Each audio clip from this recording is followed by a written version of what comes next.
Welcome back to another episode of Recovery Real Talk. My name is Angelica Matias Rodriguez, and here I have, go ahead and introduce yourself. Ismael Gonzalez Meraz. Nice to see you out of Yeah. work attire, I guess. Yeah. I was going to say workwear, but it Right. didn't come into my head fast enough. Yeah. So tell me where you're from and where you grew up. I am from Tulare County. Mhm. And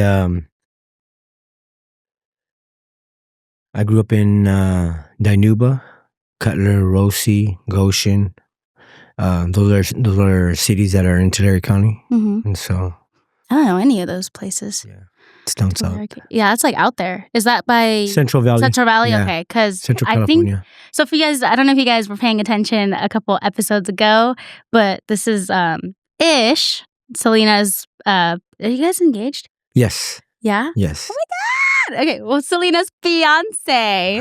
So this is who we were talking about when we were discussing in Selena's episode, like Tulare County and Kings County. Because when Yeah. I think of Central Valley, I think of like Fresno.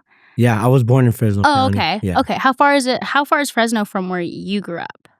45 minutes. Oh, really? Yeah. Oh, so it's like out there on Yeah, the 99. It's somewhere where a lot of people from the Central Valley go and have fun. Oh, nice. Are you an only child? No, I'm the oldest of 5 boys. 5 boys. Wow. Yeah. Did you have a dual parent household, or were you No. raised by like one parent? Well, it started off as with my mother and my father, and then they were able to sell their home in Cutler, and we ended up moving to Ciudad Juarez, Chihuahua, Oh, wow. in Mexico. And so How old were you when you guys moved? about 6. Oh, okay. So you grew up mainly, so you were born in like Tulare County, but I was born in You Fresno grew up- County and then grew up in Cutler. I was growing up in Cutler, and then they decided to move when I was 6 years old, and so yeah. oh, wow. That's a Yeah. big move. Yeah, it's a What huge move. is that? Just because that's where your parents wanted to live, or was Because of the living situation over there is where if you buy a home over there, it's cheaper, Mhm. and then they would cross the border into El Paso, Texas, to Mhm. work, and so they would make their money in El Paso, and then drive back over the bridges to Ciudad Juarez. Yeah, I heard that's really common. I have a friend that I met when I was living in Germany, and she's from El Paso, and she tells me all the time how she goes across the border and back to the US all the Mhm. time, and that I think her husband's family lives in Tijuana, and they crossed too because they lived in like San Diego, but now they live in Tijuana, Yeah. and that it's actually really common. I didn't realize how common it was for people to live in Tijuana and just cross into El Paso. Yeah, I think a lot of people do. Yeah. Yeah. So what was it like growing up there? Were you mainly in Juarez, or did you like go to school in Juarez, or did you guys cross I to go did go to into- school in Juarez for a Oh, little okay. bit, yeah, and so I started getting into trouble because I was the odd kid over there. I was the American kid that was. That way, it was pretty rare because usually you'll see a bunch of little Mexican kids coming from over there to over here, and Right. you'll never see an American kid from here go over there. And so it was. Did they pick on you? Oh yeah, they wanted Really? to. Yeah, and so yeah, they did. And so my cousins, Blanca and Veronica, they would like try to protect me. Mm-hmm. And so yeah. Oh, it's such a cute little family dynamic. Yeah. I didn't know what was going on, and so Yeah. they knew what was going on. They were a little bit older, and so Was the school in Spanish? Like Yes. taught in Spanish? yes. Wow. And so I found out right away that we were way behind in mathematics. Oh, really? Yeah, compared to our mathematics system, compared to the Mexican mathematics system is a joke. Oh, wow. I had no Yeah. idea. I was way behind. Wow. So were you bilingual prior to moving over there? Did you grow up in a bilingual household, or did you have to learn as you were going to school? I was learning. At that point in time, I didn't speak a lot of Spanish. I spoke Mhm. a little bit, but throughout the years of practicing speaking Spanish, that's where I learned how to speak fluently. Did you understand it when you were in school? I understood it. It Yeah. was just some of the words I didn't know how to say, or I've never. And people talk really fast. Yeah, Yeah. yeah. So once I understood it, and I practiced it, and I practiced speaking more, I got better at it. So Yeah, I hear that people that when they're learning Spanish can understand it first before they can actually speak it. So that's why I asked if you could understand it. yeah, I So- could understand it. Yeah, and so it was just where I had to just put them into put Mexican words into phrases and Mhm. sentences, and then Did you go to high school in Juarez too? no, we were there only for 2 years. Oh wow! So where'd you guys move after that? So my dad ended up staying over there, and then my mom ended up coming back because my dad was cheating on her, and so she didn't want to put up with that, and so Queen. so we ended up coming back, and so yeah, Did you guys move back to? we moved back to America? Cutler. To Yeah, Cutler? yeah. Was it all of you, or did like some of your brothers stay with Well, your dad? it was or- me and Isaac and Joey at that time. Joey was like maybe a year old, Mhm. if that. And then she had other children. Yeah, she had 2 more boys after that. Oh, okay. Yeah. So you went back to Tulare County. How old were you? You were probably like 8 then, 8, right? yeah. So where did you go to high school? I went to high school. I went to Mount Whitney for a little bit, and then I ended up going to Rosie High School. Okay. And so, yeah. Was there a reason why you went to 2 different high schools? Mount Whitney was in Goshen, and then so my 8th grade year, I was going to Divisadero Middle School in Divisadero, in Visalia, and Oh, Visalia. I've been there. yes, and so during the summer, I went to go visit my cousins in Cutler and Orosi, and like they're the ones who convinced me to end up going to high school there, and so I ended up moving to Orosi with my uncle, and yeah, that's where. Did you have like an alternative father figure while you were living in when you guys moved away and your dad was in Juarez still, or did you still regularly see your dad? No, after that, I didn't see my dad until we went back for a funeral when I was 15. Oh wow, that's a long time. Yeah, so there's only a few times that I seen my father after that. He passed away last year, and so I'm sorry. yeah, that's okay. Was your uncle like more of your father figure then growing up? At that point in time, he was my uncle Victor, and then my grandfather, which is my father's father. They were the ones who were installing morally rules and regulations and what I had to do as a young man, and so yeah. Did you finish high school?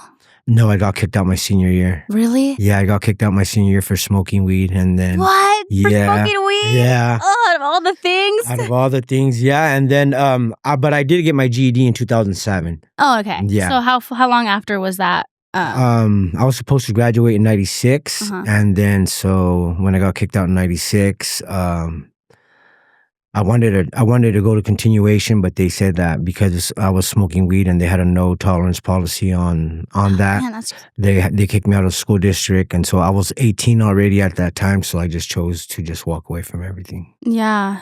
I mean, at least you finished. Yeah. You know, you got your GED, and I mean, who cares? Yeah, how I got my long? GED in jail in 2000. Oh, really? Yeah. Okay.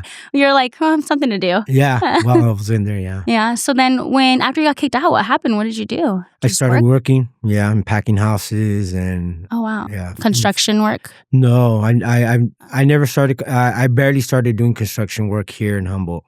Wait. So what were you doing then? Just odd jobs, just different When jobs. you were 18. Yeah. I was working in a packing house, Golden Star in Cutler. What's a packing house? Packing house is like where they pack fruit. Oh, Like kind of like oranges, and Yeah. peaches, plums, Like on the nectarines. fields? Yes. Oh, okay, yeah. I know that when I'm driving, because I have family in Kalinga, Mm-hmm. my grandparents live there, and my aunt, and when we would drive by, we'd always see those fields of like different trees, like fruit trees and stuff, Mm-hmm. and so I can imagine that they have a really big like area, like that is like the agriculture, All of like the Central Valley. jobs there, Yeah, yeah. all of Central Valley is full of agriculture. Yeah. So, And that's cool that you were doing that. Were you doing that with family? no, Or just friends? no. Well, I mean, a lot of my friends were working in packing houses, and so Nice. that's kind of like the norm around there, packing houses, and then Yeah, I had, but there's a lot of different jobs that I did over there. I worked in a winery. I worked for Palm Oh, wow. Wonderful.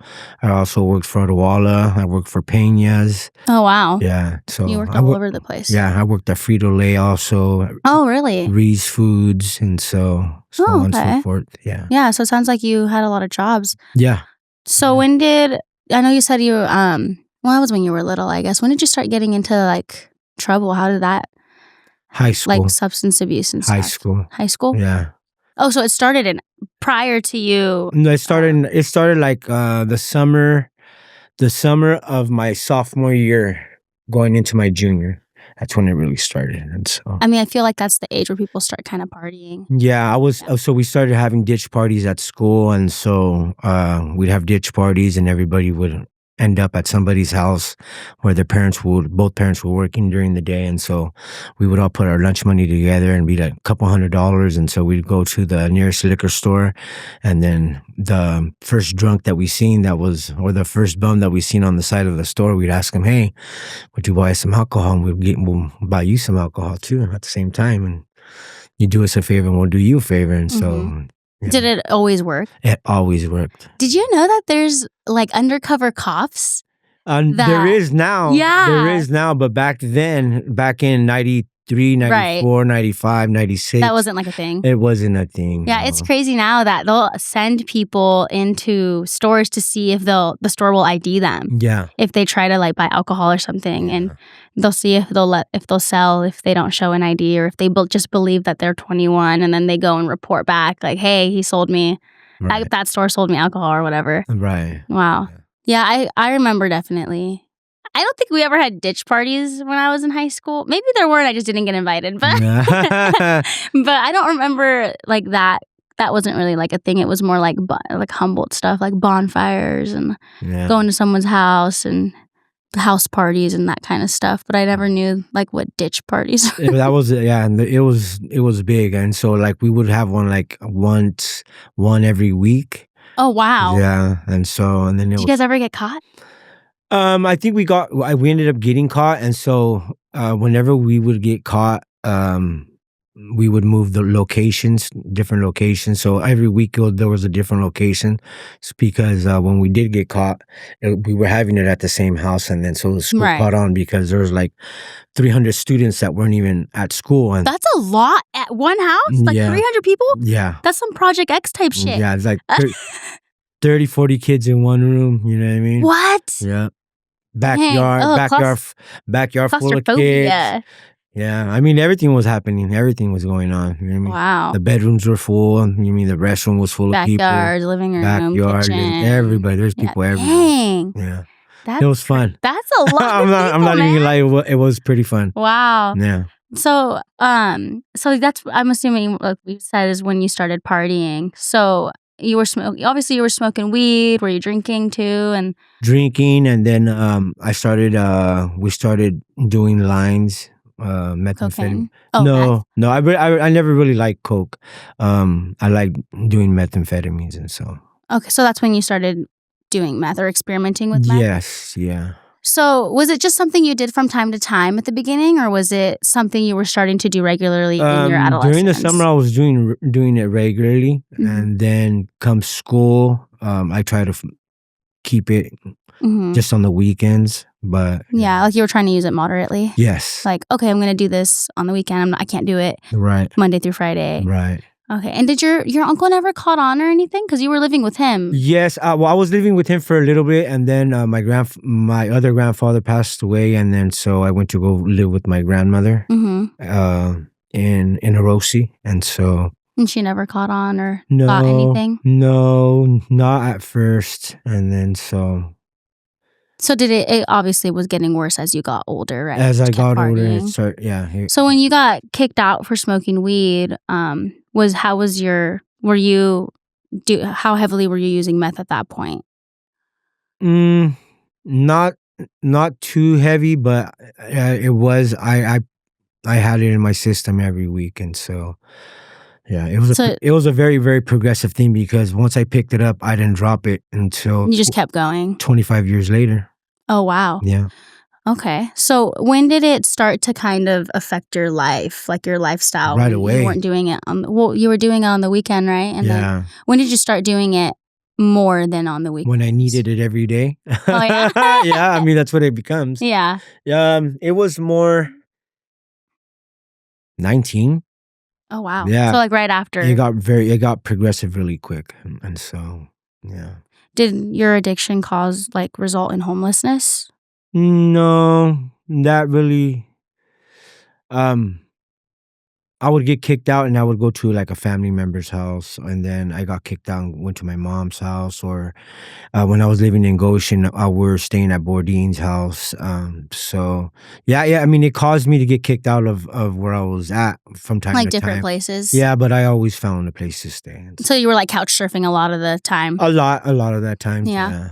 Did you ever try to quit in that time at all? Like, No, it's just whenever I went to jail, that's when I got clean, and so were you in and out of I jail was often? always in out of jail. Yeah, often, Really? very For what often. were you in jail for? For possession, for fighting, for I've been in jail for stealing. Yeah, for a lot of different things, assaults. Yeah. So that was during your substance abuse time in life. Mm-hmm. So you were only really getting clean because you were forced to be clean when you went to jail. Yes. So when you got out, you were Oh, likely to. I would go look for it right away. Oh, okay. Yeah. So what were some of the biggest challenges you faced when you were in your drug addiction? Um, my biggest challenges, I think, for myself was I couldn't. It's like, cause when you're on that, you're not. It's not me. Like, I'm a totally different person. I'll lie, cheat, steal.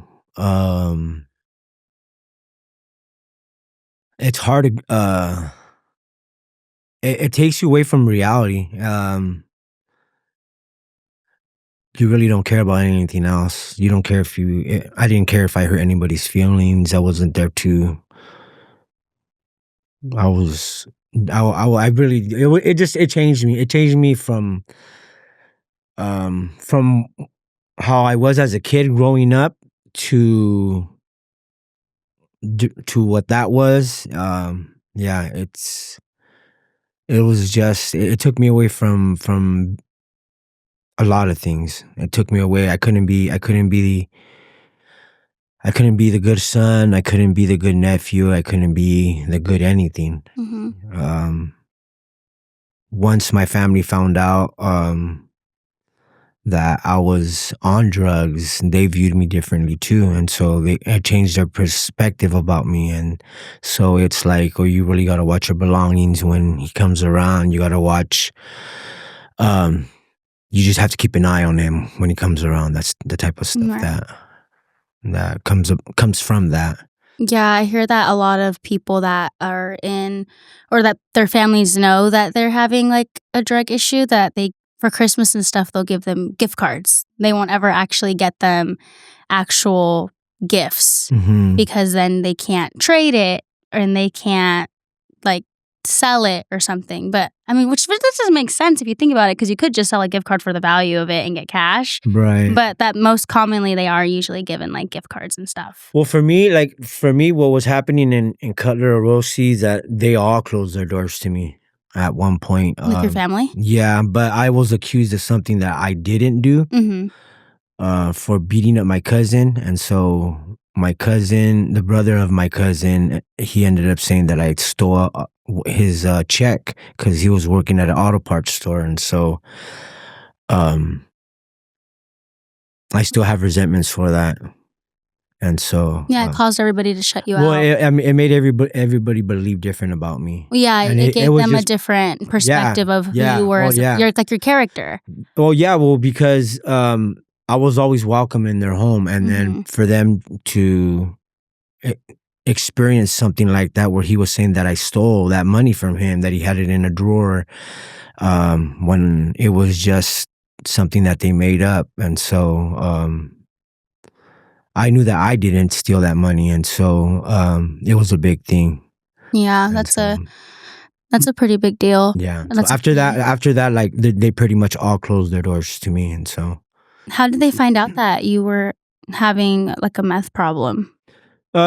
because I would use meth. I would use meth with my other cousins, and so they would tell my other cousins, and That's so weird. Like, yeah, they're doing it too, but they'd be like, "Well, yeah. Ish is doing it," and Well, yeah, because they do you do think it. they were using it to deflect, Well, kind of? yeah, but because they used it moderately when they drink, and I was just using it every day, and so Yeah. yeah, Okay, so that's how your family found out. yeah, Did you ever, like were you able to hold down a job when you were all in the time, active addiction? all the Yeah? time, What yeah. kind of jobs were you doing? Heavy machinery. Oh, wow. Yeah, I was driving forklifts, filler operators for the winery for Palm Wonderful. Yeah, I was always. It's just when I got to a point where I didn't want to work anymore, I would cause something Mhm. at work, and then I would just say, "F this job," and I quit. Yeah, I quit. Yeah. How many times do you think you did that in active addiction? Oh, a lot. Yeah, I walked away from a lot of good jobs. Yeah. Well, Yeah. we learn from our mistakes. Yeah. How did you end up in Humboldt? I came in 2015. I was coming out of a real bad relationship, and I didn't want to. I came out of jail. I got out of jail, and then so I didn't want to go back to her, and so I ended up going to Visalia, and I started staying at the mission, and I was looking for work at the mission, and then um somebody came by and said that they needed a bunch of workers in Northern California, in Eureka. We're going to be staying here in Eureka, and we're going to be working over here, and that we'd be pulling $2,000 a week. Whoa. Yeah, and I was all like, Too good to be true. yeah, and I was like, are you guys serious? $2,000 a week? And That's they're crazy. like, yeah, they're like, you're going to be there for like 3 months, and then you can save up all that money and then come back with a shit ton of money and do whatever you want to do, right? And so I tried it out, and so I came. They picked us up early, like 2:00, 3:00 in the morning. Oh, wow. From the Visalia Rescue Mission, Uh-huh. and then we came over here, and so Was it wait, what year did you say that was? 2015. So that it wasn't weed work, was it? No, That was right before Bulb weed Farm. was legal. Oh, the Sun Valley. Yeah. Sun Valley, Selena told me yeah. about that. Yeah. So how long were you in jail prior to moving to Humboldt? I think I did 4 months. Altogether, I probably did like 5 years Mhm. in county jail. But I did 4 months, and then I came out, and I didn't want to go back. I didn't want to go back with her. She had her own apartment there in Dinuba, and I just didn't want to get back into that. And so you just left. Yeah, I Didn't didn't look back. Yeah, and so So you were working on the bulb farm. Were you actually pulling what they said? You would be like the money. not 2 even grand a week? close. No, not even close. We weren't I was even, like, wait a minute. I we weren't gotta even know. pulling 1,000. I was just like, this is a joke. Oh, So, that $1,000 a week? not even that. Oh, I thought you said at least No. 1,000. And I was No. like, that's a shitload of money not for a week. Not even that. No. And so, Were you pissed? yeah. And so You brought me to the middle of nowhere. yeah. I'm not even making the money you said I was gonna make. Yeah. And so I was just like, this ain't for me. And so I would stop going to work. They'd knock on my door and I wouldn't answer it. Was it like a dorm or No, something? Like you guys all stayed we were in one staying at place? the Econo Lodge here in Okay. Eureka. And so, And they'd knock on your door and be like, gotta go to work. yeah. And you wouldn't go? And I wouldn't answer the door. Yeah. So So how long were you working on the bulb farm for? maybe about 2-3 months. And then It's a long time. yeah, but I didn't like it. And so, Hmm. they offered to either send me back, like they'd bring me back, Hmm. or I could do another line of work for them. And so they asked me if I wanted to sell narcotics for them. And so, Like under the table or something? no, that's just who they were. They had Oh, okay. they had narcotics, and they were trafficking, and so they asked me if I wanted to be a part of that, because he obviously seen that I was high, and he was like, well, I know that you do this, and he was like, want to make some money, some good money? And I was like, okay. Was this the guy that worked with you at the Bull Farm? The guy that brought me over here. Okay, so that's what I thought. Yeah. Because I was confused. I was like, wait, did Sun Valley have No, a drug no, front that I no. didn't know about? No, it's not. It wasn't through It was them. just like someone, the people guy who that brought you brought me- from Visalia to Humboldt. Yeah. So was he bringing product from down there and I'm bringing not- it? Oh, you don't want to talk about that? No, I'm not even. Oh. I'm not too sure what they were doing, but they had it available for me, and so. So you started selling, Oh yeah, and we were doing really good. and you were making the money that I assume you were told you would make at the Bull I Farm? wish we were making that much money, but we were making enough money to survive off it, and so, yeah. Did you ever get in trouble out here in Humboldt County, like arrested when you were selling? Yeah, I ended up June 26th of 2018. They caught me with 7 bags in my sock. Like baggies, like Little ones? baggies, yeah. And so I didn't tell them about it. They arrested me for having a crowbar in my backpack, and so Was it because it's seen as a weapon? it's seen as a burglary tool, Oh, and so I didn't want to tell them that I'm not a burglar. I was like, I saw dope, but but I didn't want to. if you want to charge me for having the crowbar, that's fine. Yeah, but see, so I was high. They had called me like around 2 o'clock in the morning, 3 o'clock in the morning, and so I was high, and I didn't want to say anything, but I knew I had that bag of baggies in my sock, and so I didn't say anything at all. And so when they took me into the Humboldt County jail, they warned me, "Do I have anything on me before we pass a certain door?" And I told them no, and I should have told them yes. And so once they got me in, and then they took off my socks, they found it, and they're like, so they found 4 bags of heroin and 3 bags of methamphetamine, and so they're going to charge me for each bag. And so, I mean, they probably would have charged you anyway, right? If you would have just told them. That's what I believe. That's why I didn't say anything. And so they told me the opposite. They told me that they wouldn't have charged me. But now since I had walked into the facility, right, and so that's bringing and then they charged drugs, you. Yeah, and so they charged me. How long were you in there for that time? Well, they wanted to send me to prison. They wanted to give me 2 years on the bus because of my record. That's what I was going to ask before. And so I'm a felon with a prior strike, and so because of that, I guess they were telling me that every bag consists of a year in prison. Oh, geez. If I were to fight it in court, and then if I lose in court, they would double it up to 14 years. Really? Yeah. Just for that? Just for that. Yeah. And just because you have priors, though, right? It was just because you had the priors, and they wanted because of the felony strike. Oh, okay. The felony strike is what makes everything enhanced, and so. Okay. Yeah. So when you got out, how long did you say you said you did again when you were in Humboldt this time? I think I did 3 months. They wanted me to take the year. Mm-hmm. It was actually 2 years, but then they'll knock off a year, and so I would do halftime, and so I just do a year. But I've never been in prison before that, and so I was just like, I don't want to go to prison at 40 years old for this, right? You know what I mean? And so I was just like, there has to be something different, and so I started reading up on the books, and I had to tell them that I admitted to selling the drugs, but I'm also an addict, and so I want help. And so they had to give me a program first before they sent me to prison. And so what program was that? Drug court for 18 months. Okay. Yeah. I know that Selena mentioned you did drug court. And do you want to explain what drug court is? It's a series of tests. They'll test you, and I had to live at HRC for 3 months. What's HRC? Humboldt Recovery Center. Okay. So kind of like a rehab? It is a rehab. It's a real great rehab. Oh, okay. Yeah. I had a very good time there. Okay. I learned a lot about myself,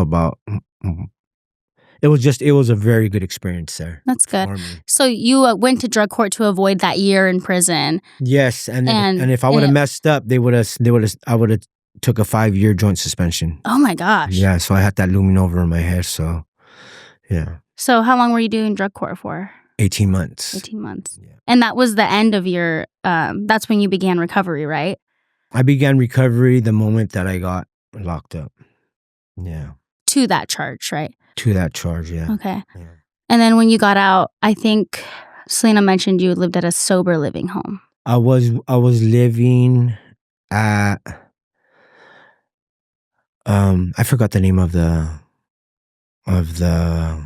recovery home, but I was staying with Jeff Ackerley. Mhm. And so he has a couple of houses here in Eureka that he manages, and so he opened up his doors to me, and so I was staying there, and then I got employment at Pacific Seafood, Mhm. and so After you finished your program and went into, the sober living home, did you ever go to NA? Did you go to, any kind of support groups or anything after? Like, did you I would al- continue? I would always do NA and I would always do AA, and I did it for a while. But I walked away from that because I just they have preferences of their own people who Mhm. are in there, and so it's a great thing. It's a great thing, but I didn't continue into that. Just wasn't for you anymore. No, I didn't like it. Were you ever a sponsor when you were going to NA? No, No? no. Did you have a sponsor? I had a sponsor maybe for like about a month, but that never really panned out either, and No. so yeah. Was it just something you wanted to do on your own? Yeah, once I started working and once I started noticing that I can do it on my own, then that's when I just Like, took the step back and you were yeah, like, "I don't really need someone," because a sponsor someone that's supposed to keep you, like, on track and, they spend time with you follow the and, like, steps. make sure you're following the Yeah. steps and all that, so you were kind of like, were you like, "I don't really need this, I kinda wanna do it how I wanna do it because 'cause I'm working and I don't have time to," Yeah, that and kinda so thing? I just it wasn't for me. I know a lot of people And some people are just like that. a I've lot of heard some people are people say they like it, and yeah. then some people that are like, it's not for me." It's good because those type of groups are really good because when an addict like myself or an alcoholic like myself, and I say that because that's something that I struggle with my whole life, right? And so I'm better now, but loneliness is a humongous attribute to relapsing and being in that type of situation. Like being depressed. Yeah, being in your own head it's that's what drives people crazy. If you've seen those people talking to themselves out in the streets, Mhm. they're having a lot of conversations with themselves, and, Yeah. and it's because they're lonely and they're depressed or they have some type of anguish that they can't let go. That's a huge part of addiction. Were you ever lonely during your recovery at the beginning?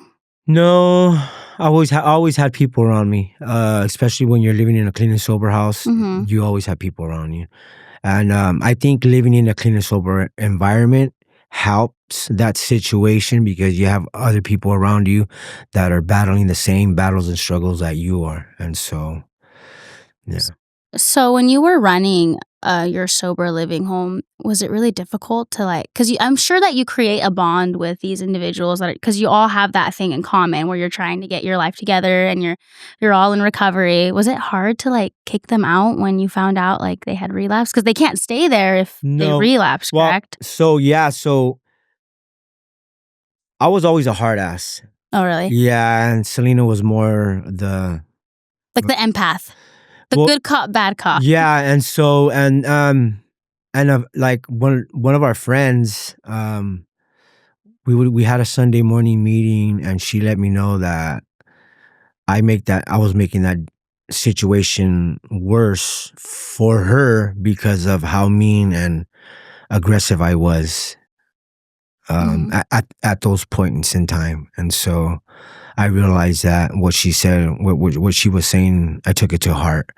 And so she helped me out a little bit with that, being such a hard ass because um, just being in a clean and sober environment like that, it's hard. It's hard. Even when you do have people around you, everybody's It's an struggling. everyday battle. Yeah, Yeah. yeah. And so And that's what I don't think people realize about addiction is that it's not just you recover for, let's say, 2 years and it gets Easy? Yeah, it does, it does kind of start to get easier, but that's something you have to battle with every single day. It's not Right. something that will ever go away.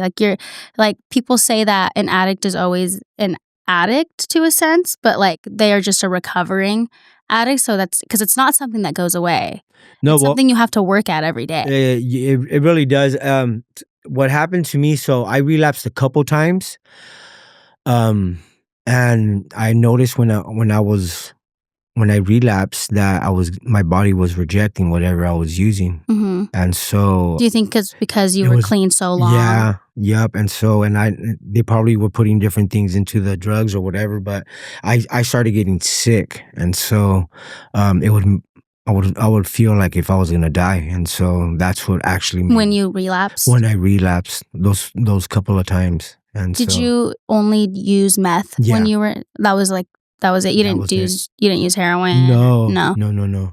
Okay. Yeah, So you did relapse after you got out of drug court and jail a few times? yeah, I did. Mm. I did. I relapsed a couple of times, Did and you go so back to NA or did you do any no, kind of program? no, Or I was didn't. it just like kinda like hiccups, like small It hiccups? They were hiccups, but they were very, very significant because it really did make me stop.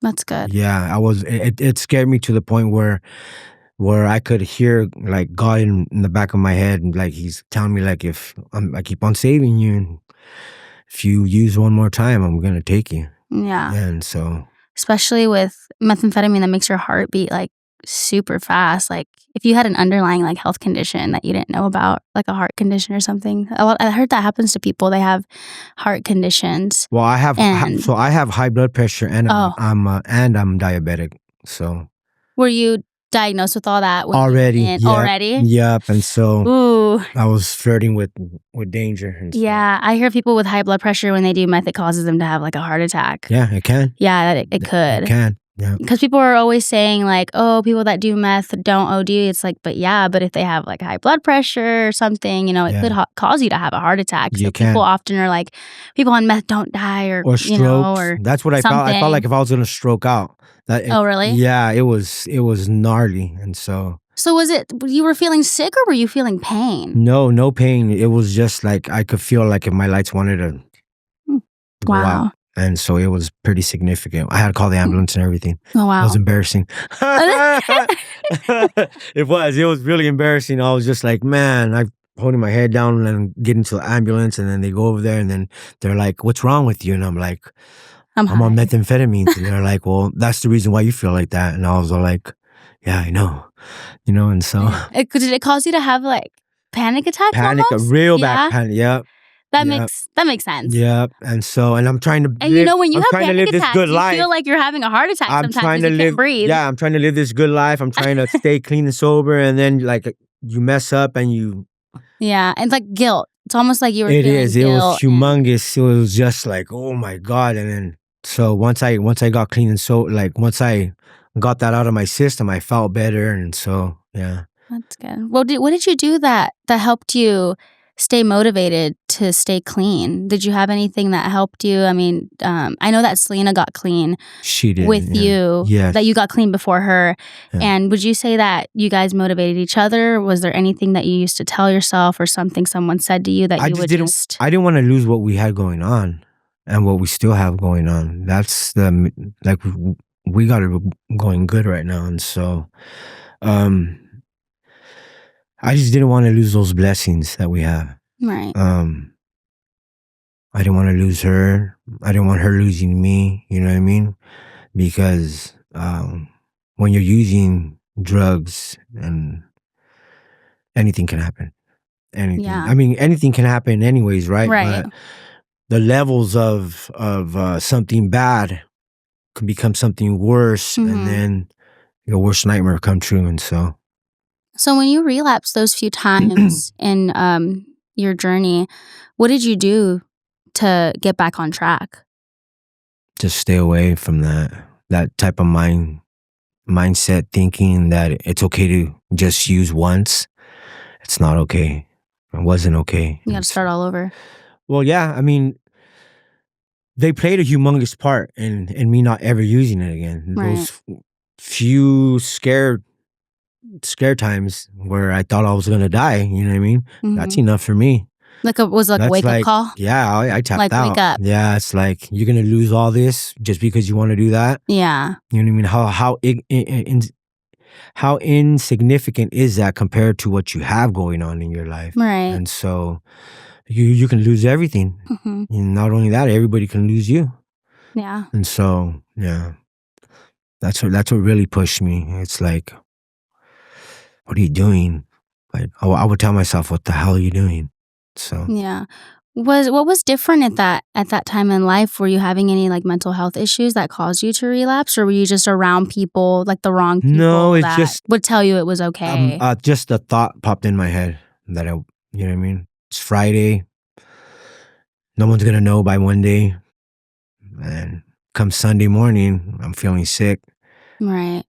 And were you working at Pacific Seafood at this time? No, I was working at Danko. Oh, really? The first year of Danko, I relapsed a couple of times, and so yeah. How did you end up working for Danco? So we were working at Coastal Seafoods, and then the pandemic hit, and so we started getting that pandemic money, and Oh, then, like the stimulus checks? yes, and so I was putting applications everywhere online, and when I got my last check, I had this gentleman call me on the phone saying that he was Dan from Danko, and that if I can go in and have an interview with him. And then I said, "Yeah, sure." And then so at first I didn't believe it. I was all like, some guy Dan from Danko called me and saying that he called me for an interview on a Saturday at 12 o'clock. I've never had an interview on a Saturday at 12 o'clock. And so I actually called back to Danko and see if it was true or not. And so the lady said that yeah, it's a scheduled appointment. And so I went in and did the interview with Dan, and And you started there? yeah, Just doing construction and yeah. He hired me on like for I think just the labor. Mhm. I told him that I was a heavy machine operator, but I didn't know how to read a tape measure. But I told him that I was a fast learner, and so yeah, So that's where you so in that first year, you said you relapsed, and then you've been sober since, right? yeah. I've been That's sober since. awesome. Yeah, thank Good you. for you. Yeah, thank you. Yeah, of course. So how many years has it been? Since that, about 4 years. Yeah, Yeah, that's big. yeah, it's about 4 years. Yeah, I remember in Selena's episode, she said that something someone told her was that a lot of people don't make it to 5 years. So, I mean, you've got 4, man, you're almost there. Yeah, Not a lot of people make it to 5, so yeah, be one of those people. yeah. I'm gonna make it. There's no way in hell that I'm gonna go back to that. Right. Yeah, there's just no way. Yeah, Yeah, you're just such a happy, positive person, I dude. try to Very, be. very like. I think I remember when I first met you. I was doing something at one of the properties, and I didn't recognize you Mhm. because you had lost a lot of weight. Yeah, I was down You got really thin, and I was like, "Who's that guy?" 160 pounds. Yeah, I and I was was at like, "Some guy out there or something," and they were like, "That's Ish," and I was Yeah, like, "That's Ish." yeah, yeah, Yeah, you looked good. You yeah. still look good. You look great. I didn't like how I was looking. My face was all sucked up. I had became diabetic, and the doctors told me that I had to stop eating everything that I was eating. Yeah. And so, because my numbers were really high, when I went in, I think my A1C was at like a 14 or 15, the highest that it can go, and that I was pissing sugar out. Oh, Yeah. were you doing shots of insulin at that point? At the beginning, yes, I was, and then Yeah. I lowered it from a 15 down to a 5.6 or something like that, and so the doctors told me that I didn't have to use insulin anymore and just watch what I ate, and so. Okay. But I asked them, "Can I eat bread again? Can I eat tortillas?" Because Oh, I stopped eating all that. yum. Yeah, I Oh my stopped. God, I can't imagine not Yeah, eating tortilla I stopped with like eating. carne asada or something. And so, yeah, when I found out I was diabetic, I was drinking like 6 sodas a day. Wow. Yeah. Yeah, dude, when I started to lose weight, because one of my biggest fears, I'm not gonna lie, dude, one of my biggest fears was becoming diabetic because like Mhm. my aunt's diabetic, my uncle's diabetic, Mhm. my other uncle's diabetic. It's mostly on my mom's side. But I heard that I don't know if it's I don't I don't know if I heard it's maternal or something. I don't know if that's true, but Hereditary? like hereditary, yeah. But I hear you get it from like your mother's side or something. But I Well, don't know how. I mean, I'm sure it could happen to anybody. I'm just saying that that's just what I had read somewhere. I didn't know if it was true. my But mother, my grandmother, my uncles from my mother's side, they're all diabetics. oh, really? Yeah. Yes. So my grandma was diabetic. On my mom's side, my grandpa, my aunt, my uncle. My mom, I think, is the only one that wasn't. It was my mom, but I was always so scared because my uncle was about my age when he got diabetes. And I remember, I think one of the symptoms is like peeing a lot. Yeah, it So, is. yeah, and I was peeing a lot at this one point, and I freaked out, and I went to the doctor, and they did like all these tests, and they were like, "You're fine. You're like perfectly healthy." And I was like, "I need to take like my health seriously." And I lost 23 pounds.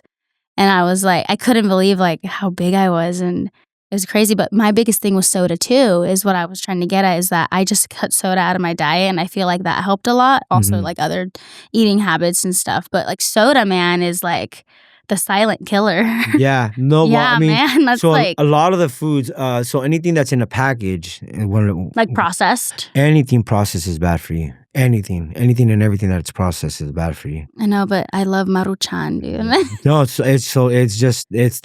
that's how bad it is. Yeah, I And so, actually read that like a Maruchan packet, like the sopa Maruchan, it has just as much sodium as like a ham.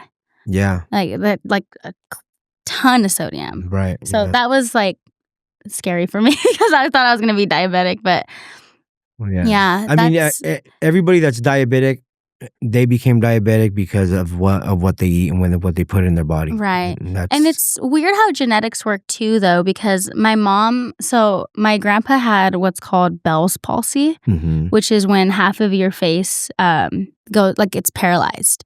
And my grandpa had it, my aunt had it, my mom had it, and then I got it. Which is, but I don't think there's any kind of science behind it being genetically like passed down.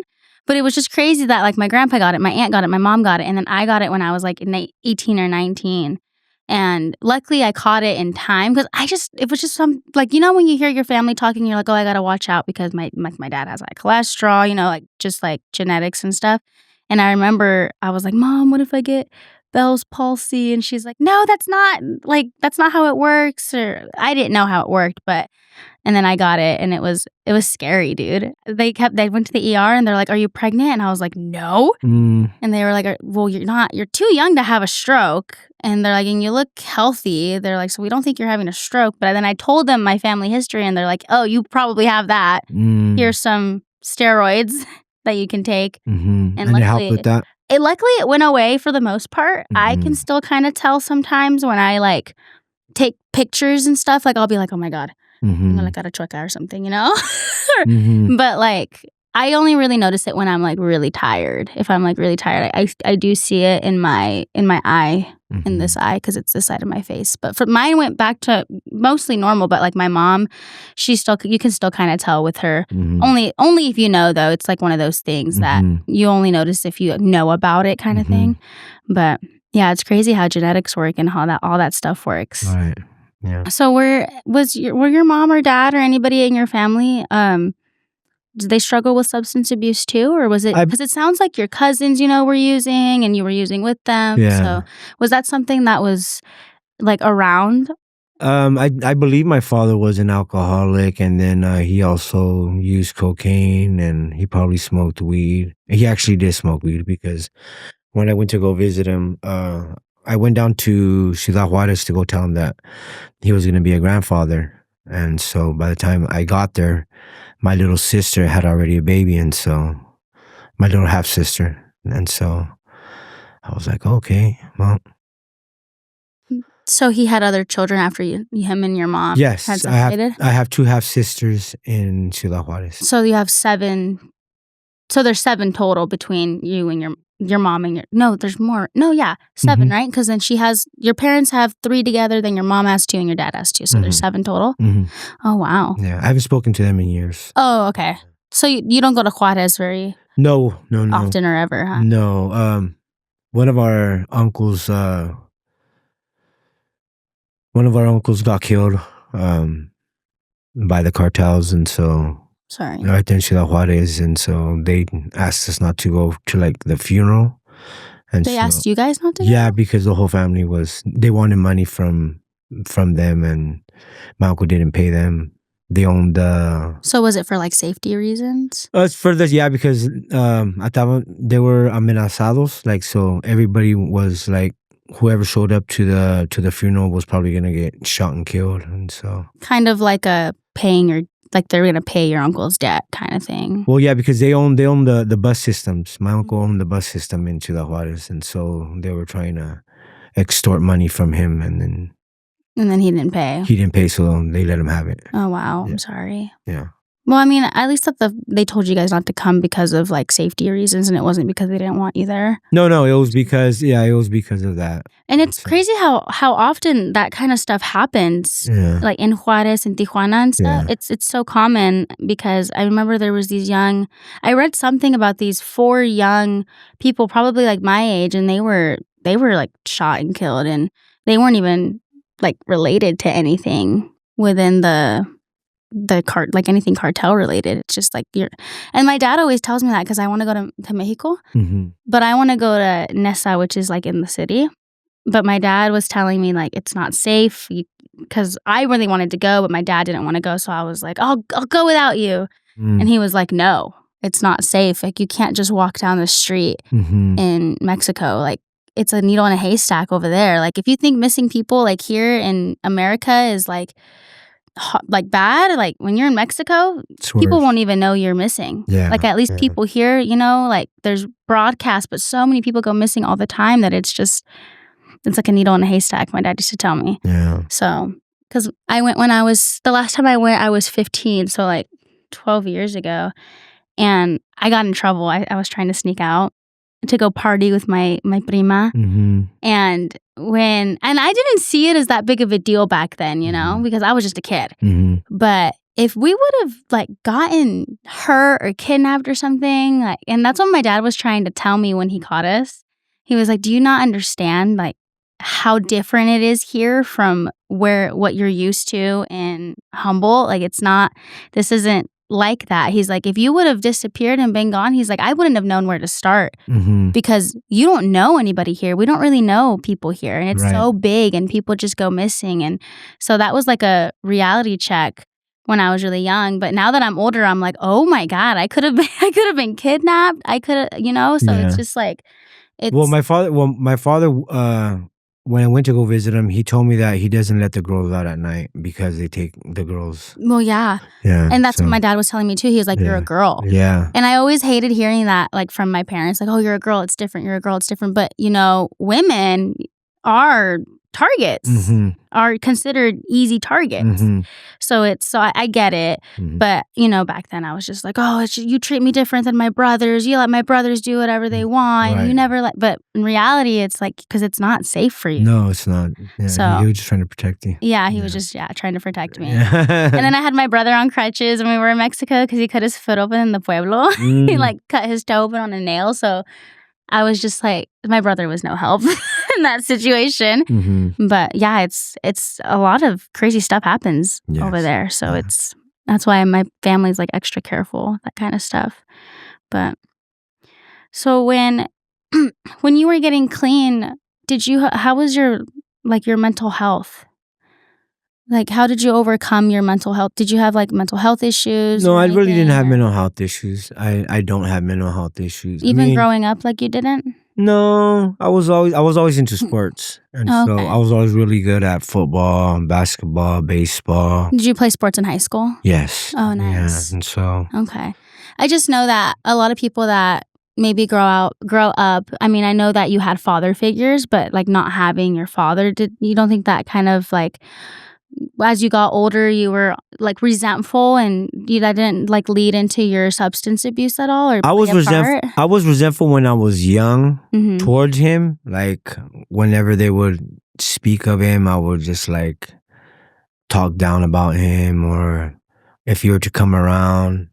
Like he came around when I was a freshman in high school, and he wanted to sit me down and talk to me about life.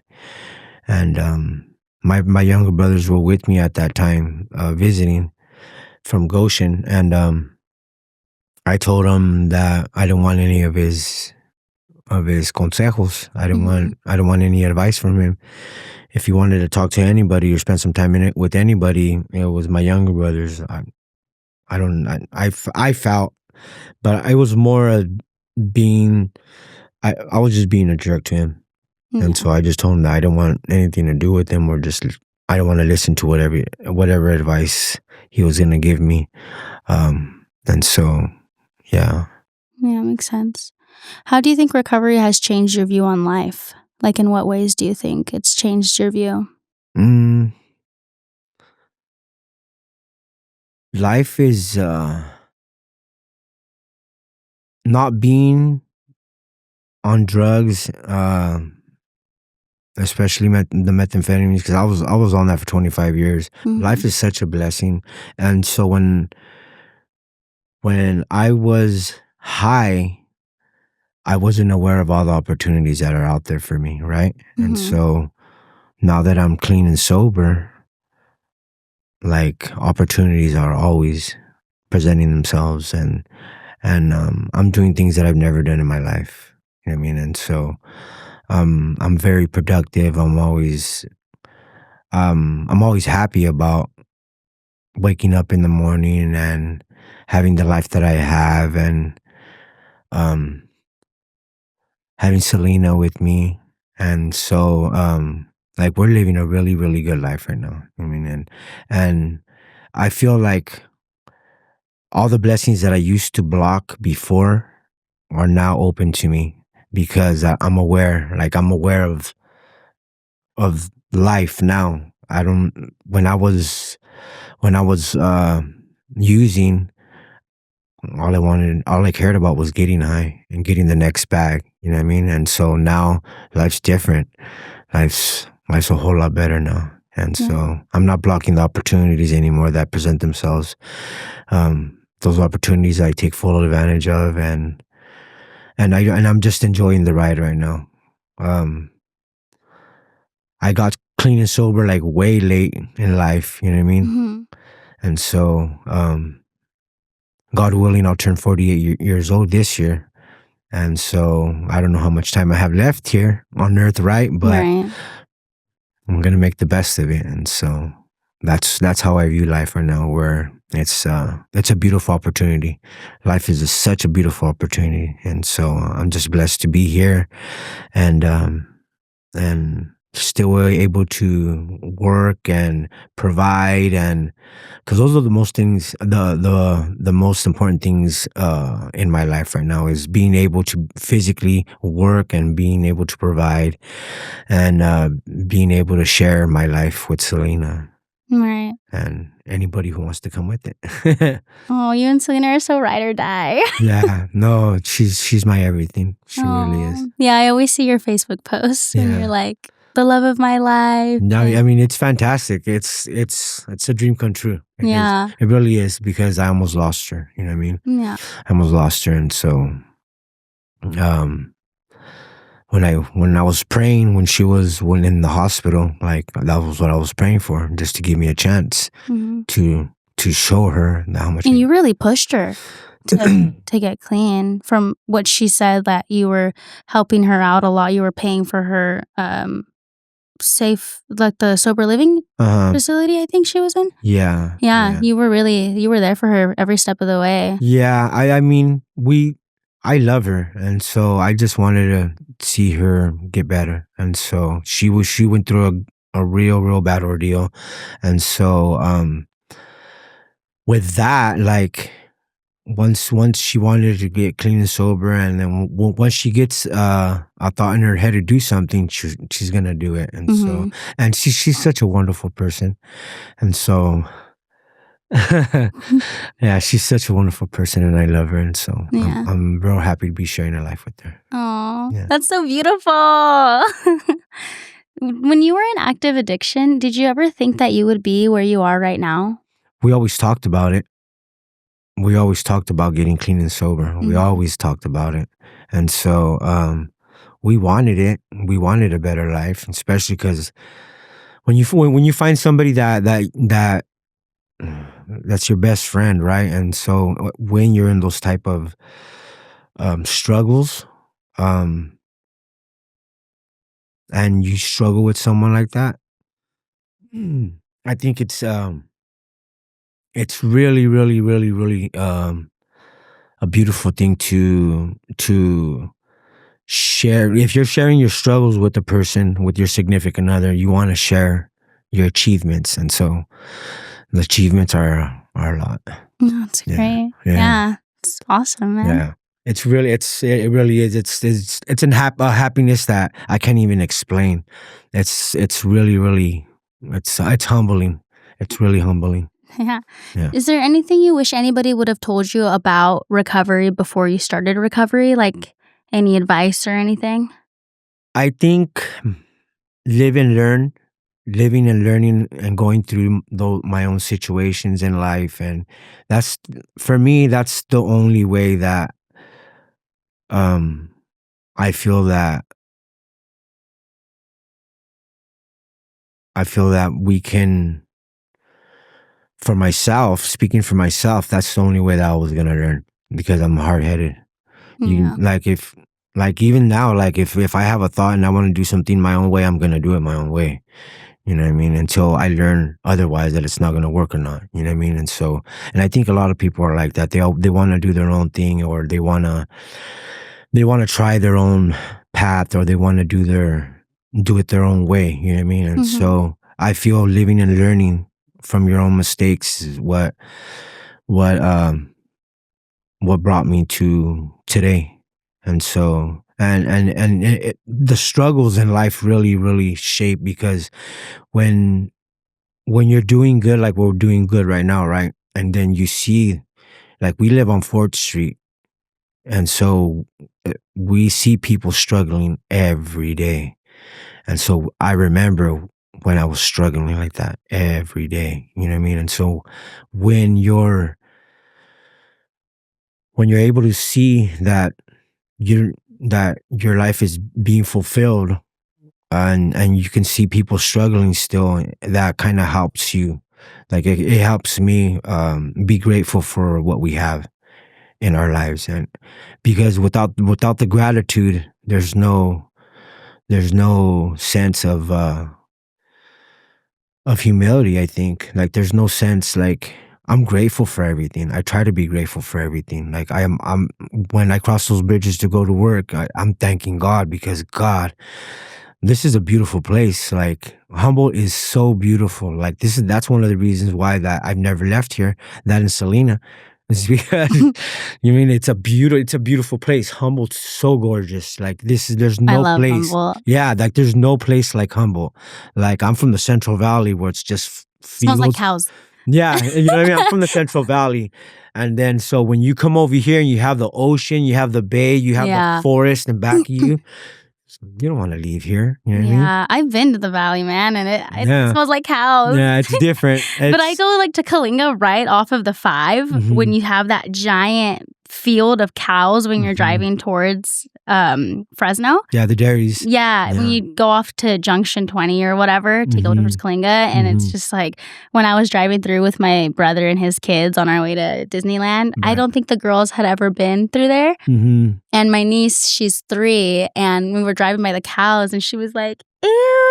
Yeah, She's there's covering her dairies nose. She goes, everywhere. "I need to change," because she thought she she thought she Oh, pooped. yeah. And my sister-in-law, you know Maria. Yeah. Maria was like, "No, mommy, it's the cows. It's outside." And then Mhm. my other niece and Emma was like, "It stinks." And Yeah, I it's was the just like, dairies. yeah, I was like, "Oh man, I'm just like used to it, so it's whatever." But I thought it was so funny. Yeah. But yeah, you're right. I love Humboldt, and everyone always asks me because I've left before. I lived overseas. I lived in the Bay. I lived in East Bay for a little bit, and then but I always come back because Yeah. my family's here. You know, my friends are here, and my mom's family's all scattered all over the place. Mhm. But yeah, they're kind of like I have an uncle in the Bay, and then my aunts live in Kalinga, and then I have one uncle on my mom's side here, and she has like other extended family and stuff, but Mhm. all my dad's family's here. And that's who I primarily grew up with, was mostly my dad's side. And I'm close with my cousins on my mom's side and stuff, but, everyone's always like, "There's so much more to life." And I'm like, "Yeah, but I've lived in different places for long periods of time, and this is my home." And all my friends are slowly starting to, like, move back, and I'm like, Mhm. "Yes." That's right. And so, yeah, so do you think if you wouldn't have met Selena that you would have went back to the Valley? Yeah, I think Really? so. Yeah. Do you think you would have stayed sober? I don't know. I don't even wanna think about that. Yeah. Yeah. I don't even like going back to visit, to tell you the Really? truth. Yeah, I don't. I Is your go back. mom still there? My mom, yeah. Yeah. Yeah, I have to go visit my mom this summer. Oh, Yeah, yeah, yeah, in the summer? yeah, Of all times of the year, you yeah. wanna go to the Valley in Well, the because summer? I have a granddaughter that's gonna be born. Oh, really? Yeah, yeah. Oh. And so, I'm gonna go back to meet her and greet her and And you have 2 daughters, right? no, I have 2 sons. I I have thought 2 you had a boys. daughter. No. You have Oh, 2 I mean, sons. I have 2 stepdaughters with Oh. Selena's daughters, but yeah.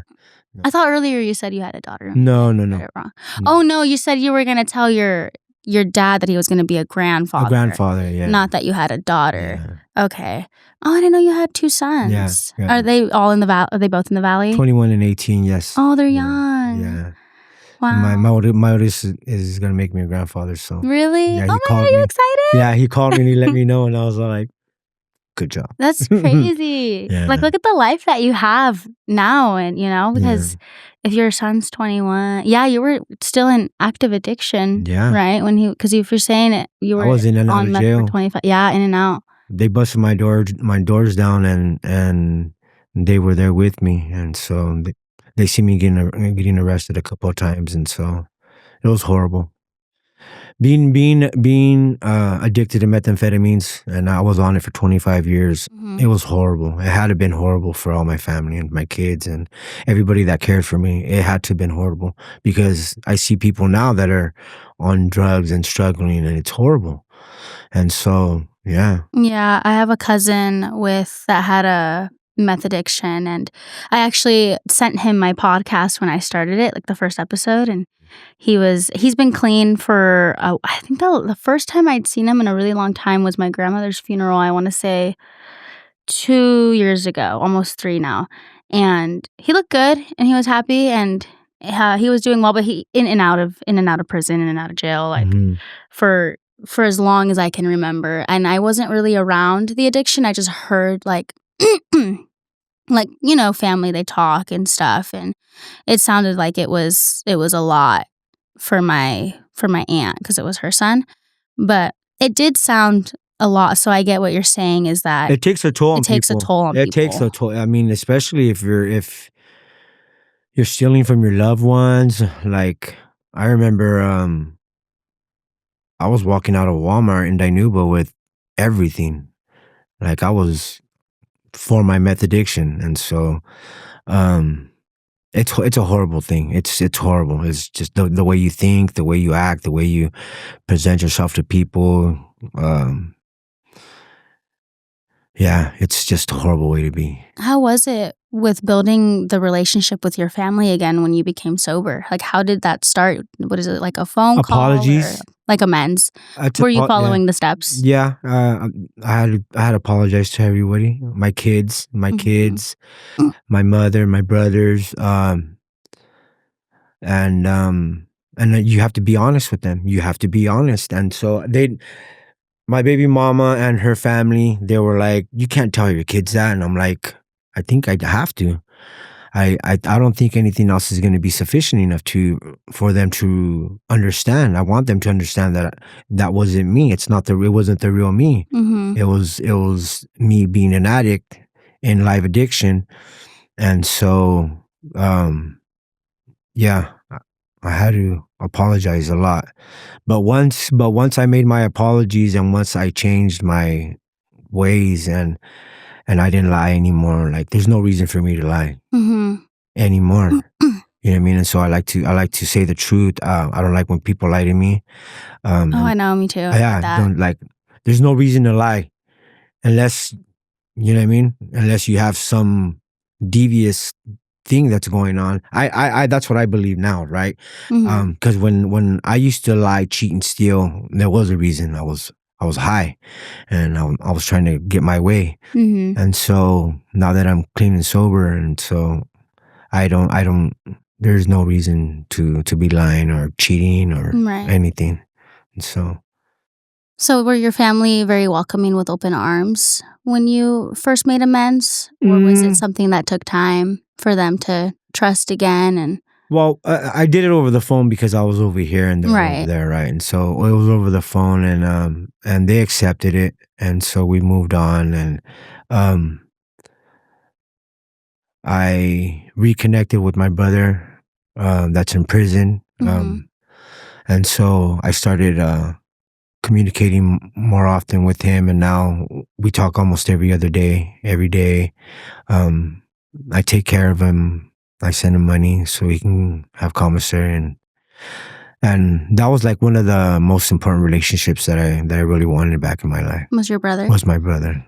And I know you and I talked about this before the podcast started, but you said your brother's been in jail for 21 years and you were in active addiction for 25. hmm So do you think that played a part in your addiction? Was your brother being arrested? Because were you guys close prior to that? Well, we were always close. We were always close, but that's just for what was happening, for what he got caught for everything, for the investigations and the court proceedings and Mhm. all the hoopla that came with that. Um, it did take a toll on my mindset, and so I did try to use that as an excuse to use or whatever. But um, I lost I lost touch with all my family, with my kids, with everybody Mhm. when I was in the last years of my addiction, and so yeah. Now that you're in recovery, do you have any goals that you want to accomplish in the next maybe 5, 10 years? Anything Yeah, specific? we want to buy a house. Yeah. Yeah, we want to buy a house, and Do you want to buy a house here in yeah, Humboldt? buy land and then probably put something down, build it up. Yeah. Yeah, that's cool. You want to build a house. You don't want to just buy a house. You want Well, to we buy could. land. It depends how the market's playing right now. Like Yeah, man. I've been shopping. I've been looking on all the realty sites and Yeah. the land and mobile homes, and there's um homes that prefab homes, and so Mhm. there's all kinds of different things, and so we're weighing our options and we're just shopping Yeah. around. That's mainly because we have to pay off the Honda. Once we pay off that Honda and our loans, then we're gonna see what's available to us and what we can uh what we can do. Yeah, Yeah, that's a big goal. yeah. Do you have any other goals? Any like career related goals Oh or yeah, just to get better, Mhm. just to have more opportunity to work, like staying healthy, Mhm. and just working. Like I love what I do. I love working for Danco, and so all the opportunities that have been giving to me and Selena through Danko is just, man, it's amazing. Yeah, So that's awesome. I love that. I love him. I love him. I love his company. I love everybody, and it's just, man, the atmosphere is awesome. Like I've never been a part of a company that just really genuinely just cares for everybody. Like, um, anything that you want or you need, all you have to really do is just ask. You know what I mean? And it can be done. Like there's no like I just got a tool loan, and man, the things that are open to us, you know what I mean? Like the healthcare, so many different things, you know what I mean? And so it's just, yeah, it's not. I've worked for a lot of good companies, and this is one of the top ones that it's the top one for me right now. And so, Nice. yeah, What's your sobriety anniversary? I really don't know. Oh, really? Yeah, I really don't know. I You're don't. just like, it's this time of It's year. around, yeah, because it's around the first couple of, like, it's like the first 6 months. It was when I was screwing up, and Mhm. so I finally just kicked it, and no, no, So no. it's like summertime. Like your anniversary is Mm, like maybe. summertime? Yeah, it's like the first 6 months when I was with the Me. company, and then Yeah. I relapsed like a couple of times. It was a couple of times, and I just stopped. I was like, man, I don't want to lose it. I don't want to lose this at all. And so, Yeah. yeah, Do you have any advice for anybody that's currently possibly going through what you're going through? Or any advice about recovery? anything's possible. You just have to give yourself a chance to do it. Anything is possible. Like I at one point lost hope, and that's one of the things that you really can't do is lose hope. You know what I mean? Because there's opportunities every day. You just have to open yourself up to them, and so you have to really give yourself an honest chance. If you're gonna do the sobriety thing, you have to really give yourself an honest chance. So, yeah, Yeah, so just keep at it. yeah, Yeah, man. yeah. Never That's quit. awesome. Yeah, never Never quit. quit. Yeah. Well, thank you for coming on my podcast and sharing your Thank you. story. Thank you for having me. Of course. Yeah.